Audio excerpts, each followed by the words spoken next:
গোলককুঞ্জ ৰাষ্ট্ৰীয় ঘাইপথৰ নিৰ্মীয়মান ফ্লাইঅভাৰত সুৰংগৰ দাবীত প্ৰতিবাদ। ৰাষ্ট্ৰীয় ঘাইপথ অৱৰোধ কৰি ৰাজ্যৰ উজ্জ্বল প্ৰতিবাদ সাব্যস্ত কৰিলে স্থানীয় ৰাইজে। উল্লেখ্য যে 17 নং ৰাষ্ট্ৰীয় ঘাইপথত নিৰ্মাণ হৈ আছে ফ্লাইঅভাৰ। নিৰ্মীয়মান ফ্লাইঅভাৰখনত ৰাজ্যৰ চলাচলৰ সুবিধাৰ্থে সুৰংগ বনাই দিয়াৰ দাবীত এই প্ৰতিবাদ। ফ্লাইঅভাৰ নিৰ্মাণৰ কামত নিয়োজিত হৈ আছে MB কনষ্ট্ৰাকশ্যন কোম্পানী। ইতিমধ্যে স্থানীয় ৰাইজে ফ্লাইঅভাৰত ৰাইজৰ চলাচলৰ সুবিধাৰ্থে সুৰংগ বনাই দিয়াৰ বাবে গোলককুঞ্জ ৰাজচক্ৰ বিষয়াক লগ কৰি আবেদন জনাইছে। ৰাজচক্ৰ বিষয়া ঊৰ্ধ্বতম কৰ্তৃপক্ষক অৱগত কৰিব বুলি ৰাইজক জনাইছে।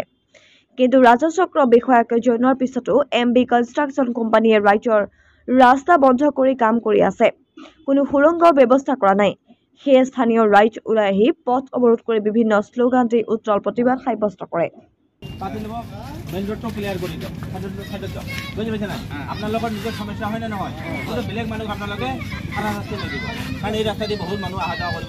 ইয়াত আমি ফ্লাইঅভাৰ হৈ আছে তো সেইকাৰণে আমি ইয়াত মানে কালপাতৰ কাৰণে দাবী কৰিছোঁ। সৰু ল'ৰা ছোৱালীবিলাকে এইফালৰ পৰা সেইফালে যাব লাগিব। স্কুল আছে, 2টা স্কুল আছে, মন্দিৰ আছে, মছজিদ আছে। আমি কৰজোৰা অনুৰোধ কৰিছোঁ। আমি DC ছাৰক জনাইছোঁ যে আমাৰ ইয়াত অতি সোনকালে কৰিব লাগে। আমি DC ছাৰক জনাইছোঁ, আমি ডিপাৰ্টমেণ্টক জনাইছোঁ। কিন্তু আমি এইখিনি আপোনালোকক ক'ব বিচাৰিছোঁ যে আমাৰ এই সুৰুং এটা লাগে। সুৰুং নহ'লে আমি বহুত বিপদত পৰিম। গতিকে আপোনালোকৰ মাধ্যম দি, মিডিয়াৰ মাধ্যম দি এইটো কথা স্পষ্টকৈ ক'ব বিচাৰিছোঁ যে আমাৰ সৰু সৰু ল'ৰা ছোৱালীবিলাকে যাতে বিপদৰ সন্মুখত নপৰে, এই কালপাতৰ কিবা এটা ব্যৱস্থা কৰাৰ কাৰণে বিশেষভাৱে অনুৰোধ কৰা হয়। আমার এই জায়গার ফ্লাইওভার বন্ধ করে দিয়ে আছে, ব্রিজ হয়ে আছে।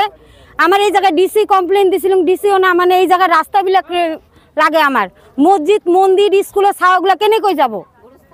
গোস্থান আছে কেনেকৈ যাব? কালভার্ট লাগে, 1 নম্বর কালভার্ট লাগিবই।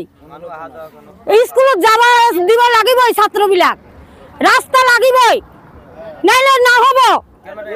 কেন এই নাইলে